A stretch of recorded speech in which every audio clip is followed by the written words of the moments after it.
एक छोटी सी घटना मुझे याद आती, 2006 या 7 की होगी। मैं एक हॉस्पिटल में काम करता था, चेल्सी वेस्टमिनिस्टर हॉस्पिटल। लड़का आया रात के वक्त, 27-28 साल का रहा होगा, और बहुत पढ़ने में बहुत कुशाग्र बुद्धि, कैम्ब्रिज उसने टॉप किया था, बहुत अच्छी जगह से था, दिखने में भी काफ़ी डायनेमिक पर्सनैलिटी थी उसकी, और पिता उसके लंदन के सबसे रिच लोगों में से एक। और लड़का जब तक 26-27 का हुआ, उसको कोकेन लेने की आदत पड़ गई। तो क्या है, कोकेन लेता था।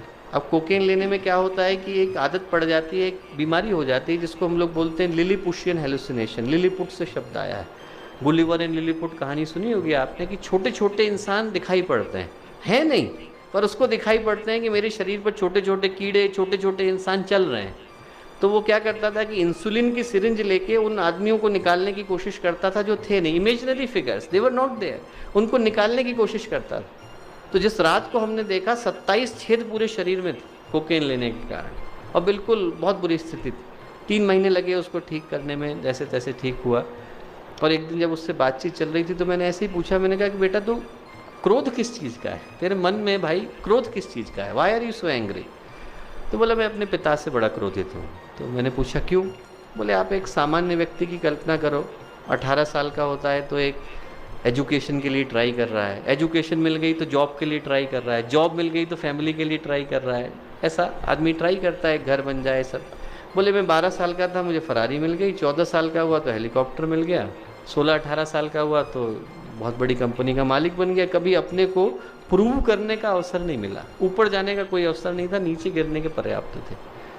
तो मैंने कहा देखो भाई, तुम्हारे पिता इसके लिए रिस्पॉन्सिबल हो भी सकते हैं, नहीं भी हो सकते हैं, उनका इंटेंशन कभी ये नहीं था कि तुम्हारा जीवन बर्बाद हो, उनने तो अपनी ओर से अच्छा ही करने की सोची। पर यदि आपको लगता भी है कि आपके पिता रिस्पॉन्सिबल हैं, तो ज़िंदगी किसकी है? ज़िंदगी भर तो आप अपने पिता को ब्लेम करते हुए नहीं गुजारोगे ना, कुछ तो अपनी ज़िंदगी के लिए करोगे। तो उसके बाद फिर वो दिखा नहीं। 3-4 साल के बाद उसने साउथ अफ्रीका से एक पत्र लिखा और कहा कि साहब आपने जो बात कही तो बड़ा दिल में गहरे चुभ गई, और मैं पूरे विश्व की यात्रा पर निकल गया। बोले विश्व की यात्रा पर निकला, भारत पहुंचा। भारत में बस्तर एक जगह है हमारे यहाँ शांति कुंज में, बहुत सारे भाई लोग बहन लोग वहाँ से हैं, छोटा सा स्थान है, वहाँ पहुँचा तो उसने देखा है किसान है साहब, किसान जो है पसीने से लथपथ है, कपड़े भी पहनने को नहीं, 4-4 बच्चे हैं, और फैमिली मिलके अच्छे से एंजॉय कर रही है, खाना खा रही है, छोटी मोटी जो उनके पास चीज़ थी वो खा रही थी, गाना गा रही थी। उनने इसको भी बुला लिया, बोले तू भी खाना खा ले। तो वो जो आदमी था बड़ा बैठ गया, उसको लगा कि साहब मैं खाना खाने के लिए। उसने कहा कि इनसे पूछो, अपने इंटरप्रेटर से कहा, किसान से पूछो कि इतना खुश क्यों है, इसको पास कुछ तो है नहीं, पैसा है नहीं, क्यों खुश है?